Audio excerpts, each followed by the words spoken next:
Alright, let's dive into Things Fall Apart by Chinua Achebe, where the vibes are equal parts epic, dramatic, and chaotic, like the literary equivalent of a Legend of Zelda game but set in a richly detailed African village. The story kicks off with Okonkwo, our main guy, who's got serious main character energy but also a whole inventory of emotional baggage. This dude's got more daddy issues than a Naruto filler arc, and it's kind of his entire personality. So, Okonkwo lives in Umofia, a village that's got that tight-knit, everyone knows your business small-town feel, but with a deeply spiritual and cultural vibe. Okonkwo's big claim to fame is that he's a beast in wrestling. Like, he didn't just win a match, he bodied a dude named Amelins the Cat, who had been undefeated for 7 years. This fight was so legendary that people are still talking about it years later, like it's the championship match of the WWE. Because of this, Okonkwo is basically Umofia's golden boy now. But here's the thing, Okonkwo isn't all glory and greatness. He's also terrified of looking weak or soft, which is totally because of his dad, Anoka. Now, Anoka is the kind of guy who would rather vibe under a tree with his flute than actually get stuff done. He's got zero ambition, no money, and he's in debt to pretty much everyone in the village. Imagine a dude who spends all his time on side quests, but never levels up his gear. Yeah, that's Anoka. Okonkwo's got no chill about it, he's determined not to be like his dad, so he goes extra hard in the other direction. He's all about strength, masculinity, and grinding to be the best provider and warrior ever. Fast forward a bit, and we learn that Umofia is no joke. This place has a rep for being fierce and not to be messed with. When another village accidentally kills a member of Umofia, they don't just let it slide. Instead of going straight to war, they send an ultimatum, give us a virgin girl and a young boy as compensation, or it's on sight. The other village is like, okay, take them, and that's how a boy named Ikamafuna ends up living with Okonkwo's family. The vibes are awkward at first because, well, how do you even adjust to being a human peace offering? But Ikamafuna wins everyone over, even Okonkwo's kids. Loki, he becomes like a big brother to Noi, Okonkwo's oldest son. Speaking of Noi, this kid's got some struggles of his own. He's not exactly the warrior type, and you can tell Okonkwo isn't thrilled about it. Okonkwo's all, why can't you be more like Ikamafuna? And Noi's like, bro, I'm just trying to live. Ikamafuna tries to toughen Noi up, and for a while, it kind of works. They hang out, crack jokes, and help with chores, and Noi starts to feel like he's finally earning his dad's respect. But don't get too comfortable, this is Things Fall Apart, not some feel-good slice-of-life anime. You just know the happiness won't last. Meanwhile, Okonkwo is out here flexing on the whole village with his massive yam farm. Yams in Umofia are like Bitcoin, they're the currency of respect, wealth, and masculinity. Okonkwo's farm is popping because he's got the grind set of a Minecraft speedrunner. He's always hustling, planting, and harvesting, trying to prove to everyone, and himself, that he's not like his dad. The guy has 3 wives, multiple kids, and a huge compound, but you can tell he's never satisfied. He's got that constant chip on his shoulder, like he's worried someone's going to call him out for being soft. In the middle of all this, there's a big festival called the Week of Peace. It's supposed to be a time when everyone in the village chills out, doesn't fight, and honors the Earth Goddess. Sounds nice, right? Well, Okonkwo manages to mess it up by losing his temper and hitting one of his wives because she didn't make his dinner on time. Yeah, yikes. This is a huge no-no because, you're not supposed to bring bad vibes into the Week of Peace. The village elders fine him, and while Okonkwo pays up, you know he's stewing inside. Dude's got anger issues like he's one bad day away from going full-on Attack on Titan. Then there's the New Yam Festival, which is like the village's version of a Coachella meets Thanksgiving bash. It's a big deal, with feasts, dances, and a lot of socializing. But even here, Okonkwo can't just chill and enjoy the vibes. He gets mad at one of his wives again, this time for cutting leaves off a banana tree, and he starts yelling and threatening people. Basically, Okonkwo has no off switch, and it's exhausting to watch. His family walks on eggshells around him, which makes you wonder if all his strength is really worth it. By the end of Chapter 5, you've got a pretty good picture of Okonkwo's world. On the surface, he's winning at life, respected, wealthy, and a total boss in the village. But underneath, he's a mess of insecurities, rage, and toxic masculinity. Umofia's got its traditions and customs, but you can feel the tension brewing. It's like watching the build-up in a season of Stranger Things, you know something big is coming, and it's not going to be pretty. So yeah, Things Fall Apart starts off with Okonkwo trying to prove he's the alpha of Umofia while dragging around his daddy issues and projecting all his fears onto his family. The village is thriving, the yams are plentiful, and the festivals are lit, but there's an undercurrent of drama and impending chaos. And trust me, this is just the warm-up, things are about to get real messy. Alright, squad, let's hit chapters 6 through 9 of Things Fall Apart, where the drama keeps ramping up, the vibes stay intense, and Okonkwo keeps carrying his bundle of toxic masculinity like it's a heavy backpack in a survival RPG. We're diving deeper into Umofia life, and while it's rich and fascinating, there's this growing feeling that someone, probably Okonkwo, is about to majorly fumble the bag. We start with this lit wrestling match at the village festival. It's basically the Super Bowl of Umofia, but way cooler because it's all about pure skill, strength, and crowd hype. Everyone's gathered at the arena, and the energy is next level. Young men are throwing down in the ring, and the crowd is absolutely living for it. The match serves as a reminder of what put Okonkwo on the map. This guy used to be the champion, the goat of wrestling. Watching these young bucks battle it out is probably giving him flashbacks to his glory days. But instead of just enjoying the show, Okonkwo's inner monologue is all like, could any of these kids take me? Nah, didn't think so. Meanwhile, we get more of a zoomed-in look at village life.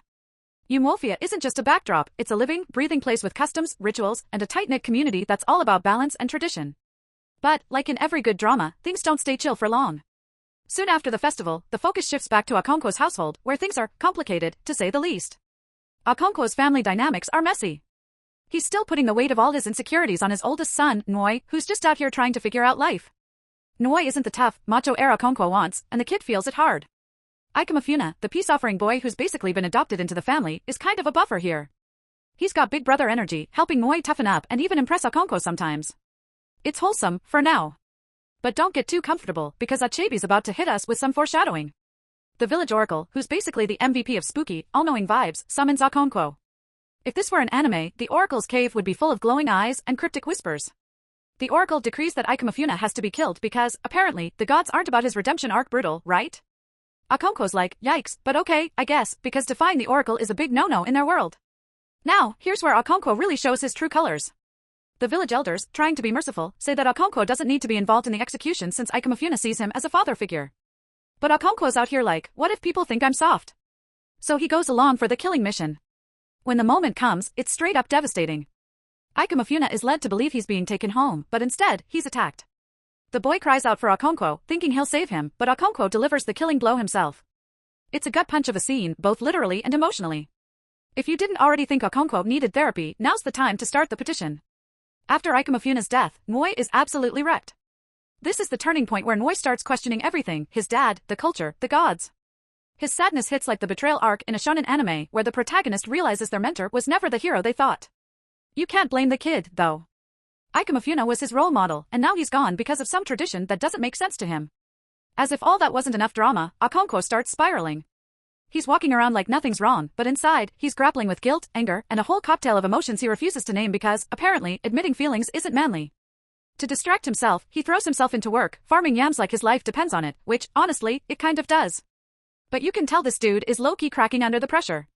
Then, boom, the next big subplot hits when Akwifi, one of Okonkwo's wives, deals with the horrifying realities of motherhood in their world. Akwifi has already lost 9 children in infancy, which is a level of heartbreak that's just unimaginable. Her daughter Azinma is her whole world, and the bond between them is so tight it could rival any anime mom-daughter duo. But when Azinma falls sick, Akwifi is understandably freaking out.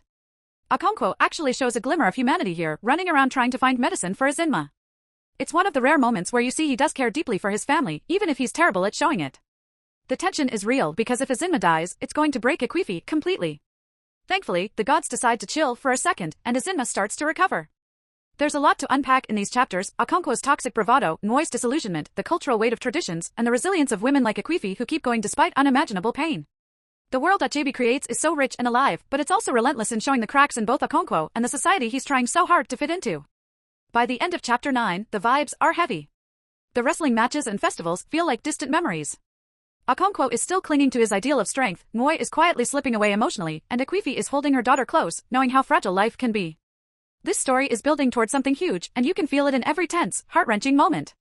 It's like we're in the mid-season climax of a show where you know the stakes are about to go nuclear, but you can't look away. Alright, let's get into chapters 10 through 13 of Things Fall Apart. This section? Absolute chaos. Picture it like an episode of Game of Thrones, where everything seems chill and steeped in tradition until, bam, all the drama unfolds. If Okonkwo's life were a video game, this would be one of those levels where you're just running from disaster to disaster, trying not to take a fatal hit, but also low-key realizing the game's coded to mess you up. It starts with a big village meeting that's got serious courtroom vibes. But instead of lawyers and judges, you've got the Igwagwu, these masked village elders who channel the spirits of the ancestors. Basically, they're the ultimate authority, like if objection from Phoenix Wright was played with supernatural flair. These dudes are fully in character, masks on, booming voices, the whole shebang. The crowd is hype because watching the Igwagwu handle disputes is like the OG reality TV drama. The case they're dealing with is peak petty domestic drama. A husband and wife are beefing because she bounced back to her family after he beat her one too many times. The guy wants her back and his bride price because priorities, but she's like, nah, I'm good. The Igwagwu lay down some wisdom, telling the dude to chill and let her live in peace. Justice served, Igwagwu style. It's a cool moment because you see how the village uses these traditional systems to settle disputes and keep the peace, well, usually. Meanwhile, Okonkwo is still doing his thing, which mostly involves being stressed about his status and trying not to feel anything remotely soft. But here's where we get a breather moment: Akwifi and Azinma. If you are looking for wholesome content in this book, their relationship is it. Ezinma isn't just Akwefi's daughter, she's her bestie, her confidant, her ride or die. When Ezinma calls her mom by her first name, it's not disrespectful, it's a vibe. They've been through so much heartbreak together, so every scene with them feels precious. But because this is things fall apart, you know something ominous is coming. One night, Ezinma's chilling with her mom when the village priestess, Jilo, shows up, possessed by the oracle. She's like, the gods want to see Ezinma. Now. And everyone knows you don't say no to the gods, so Akwefi and Okonkwo are both low-key panicking. Jilo takes Ezinma on this wild midnight trek to the oracle's cave, which is basically the last place you want to go. Akwefi, being the ultimate mama bear, follows them the whole way, ready to throw hands if necessary, even though she's up against, divine forces. Okonkwo eventually joins her, pacing around like he's trying to act tough but is actually scared out of his mind. In the end, Ezinma comes back safe and sound, but the whole experience is a reminder of how intense life in Umofia is. The gods are a constant presence, and when they demand something, you answer, no matter how terrifying it is. Fast forward a bit, and we're gearing up for a massive funeral. Okonkwo's clan is throwing down for Azudu, one of the village elders. This dude was basically the wise old mentor type, think Master Rashi from Dragon Ball, but way less pervy and way more respected. His funeral is a big deal, with dancing, drumming, and ritual gunfire. The whole village turns out to pay their respects, and the energy is wild. It's equal parts celebration and mourning, and you can tell how much the community valued Izudu. But then, plot twist. Remember how Okonkwo can never catch a break? Yeah, here it comes. During the funeral, his gun accidentally goes off and kills Izudu's son. Like, bro. Of all the people to accidentally shoot, it had to be the son of the guy you're honoring? It's not just bad luck, it's next level cursed. This isn't just a tragedy, it's a straight-up offense against the Earth Goddess. The village has no choice but to banish Okonkwo and his family for 7 years. Okonkwo's already spiraling, he's lost his honor, his status, and now his home. The vibe is straight-up exile arc, like when a hero gets kicked out of their guild in an RPG and has to go rebuild their reputation from scratch. Except Okonkwo doesn't really have hero energy, he's just angry and bitter, with zero self-awareness. The clan destroys Okonkwo's compound as part of the ritual cleansing process, which feels extra harsh but is necessary to appease the gods. Okonkwo and his family pack up and head to his mother's village, Banta, where he's got some relatives willing to take him in. But you can tell Okonkwo's fuming inside.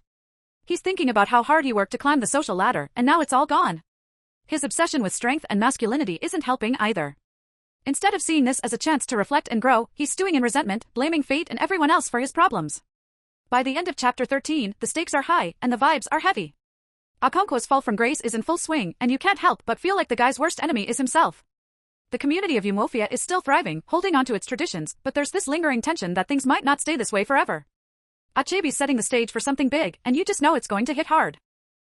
Alright, squad, let's dive into chapters 14 to 19 of Things Fall Apart.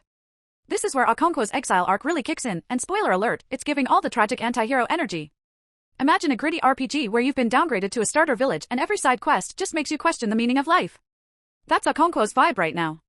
Let's get into it. So, Okonkwo lands in Banta, his mom's village, after being yeeted out of Umofia for accidentally killing Izudu's son. His uncle Uchendu is the main guy holding it down here. Uchendu is wise, chill, and kind of like that elder who always drops knowledge when you need it most. He tells Okonkwo to stop moping around and get his act together. Basically, Uchendu hits him with the "why are you boohooing? Do you think you're the only one who's had it tough?" speech? It's savage but necessary. Uchendu reminds him that Banta is the land of his mother, a place of comfort and refuge. And honestly, Okonkwo needs that pep talk because he's out here acting like his life is over.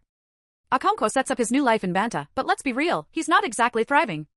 Sure, he's farming yams like a man possessed, but his heart isn't in it. He's just grinding for the sake of grinding, like he's trying to max out his stats, but doesn't even know what for anymore. All he can think about is how he's lost his big man status in Umofia. He's salty, bitter, and way too caught up in his head about being manly and successful. Honestly, someone give this dude a therapy session because he's got enough emotional baggage to fill a cargo ship. Meanwhile, things start getting spicy in the background. The Christian missionaries roll into Banta, and let's just say they're not here to vibe with the local customs.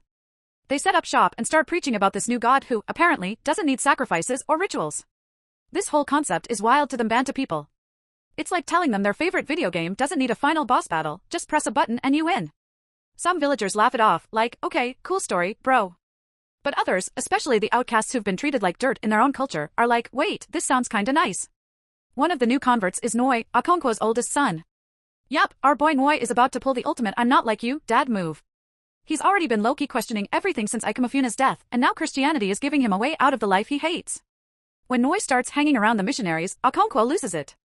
He sees this as the ultimate betrayal, like his son has just switched factions in the middle of the game.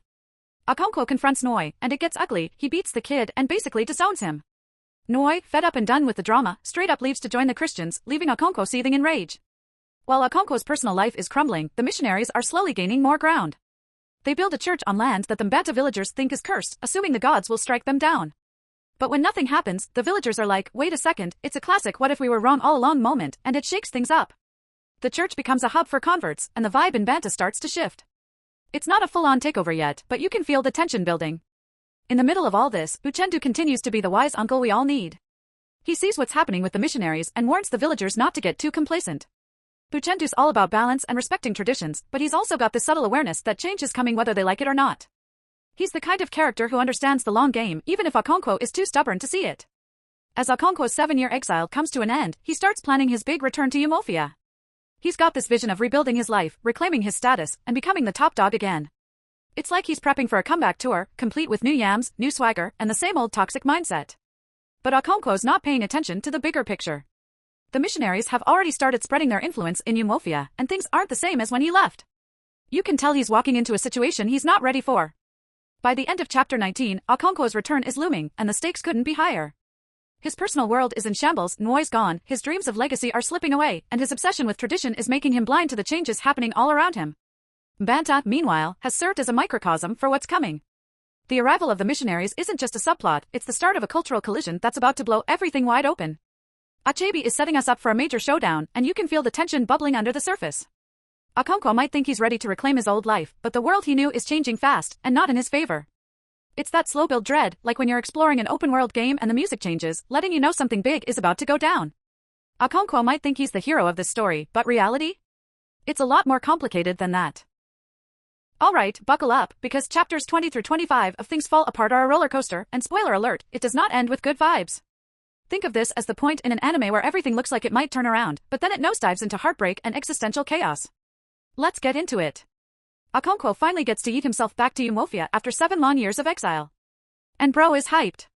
He's been dreaming about this comeback like it's the My Hero Academia training arc leading to his ultimate glory. He's planning his return like it's a season finale, new compound, alliances, and, of course, a fresh stack of yams to flex his wealth. Okonkwo's convinced he'll be back on top in no time. But when he rolls into Umofia, it's giving total out-of-touch boomer energy. The vibe in the village is off.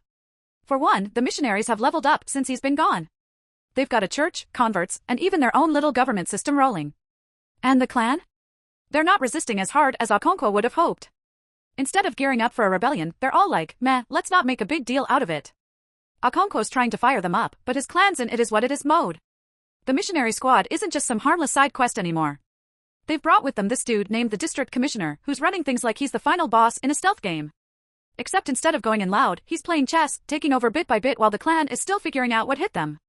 Okonkwo can't deal with this passive-aggressive colonization.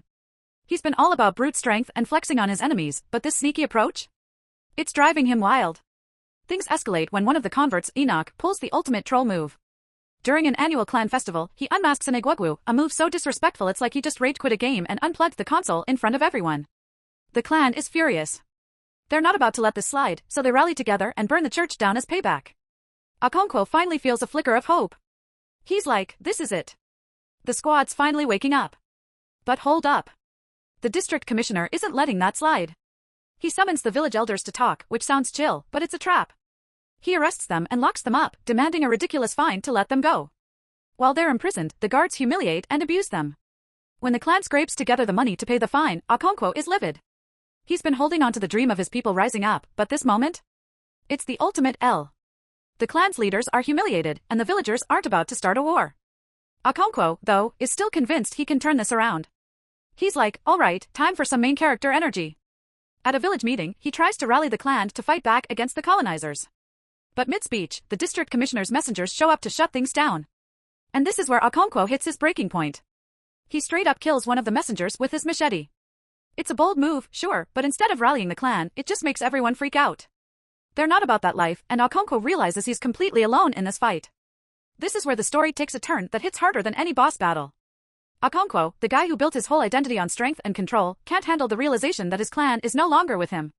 In the ultimate act of defiance, or despair, he takes his own life. It's brutal, tragic, and so painfully ironic because suicide is considered an abomination in Igbo culture. Okonkwo, who spent his entire life trying to be the perfect man according to tradition, dies in a way that cuts him off from the very community he tried to lead. The story wraps up with the district commissioner, who's all smug about the whole situation. He doesn't see Okonkwo as a man, a leader, or even a tragic figure, just another footnote in his book about colonization. It's infuriating. Okonkwo's life, his struggles, and even his death are reduced to a couple of lines in a textbook. The final moments drive home how devastating colonization is, not just for individuals like Okonkwo but for entire cultures. And there you have it, Okonkwo's downfall, the clan's fragmentation, and the brutal reality of what happens when worlds collide. Achebe doesn't pull punches, and this ending hits like a meteor. It's messy, raw, and haunting, leaving you with way too many feels. Okonkwo thought he was the hero of his story, but sometimes life and history doesn't let you in.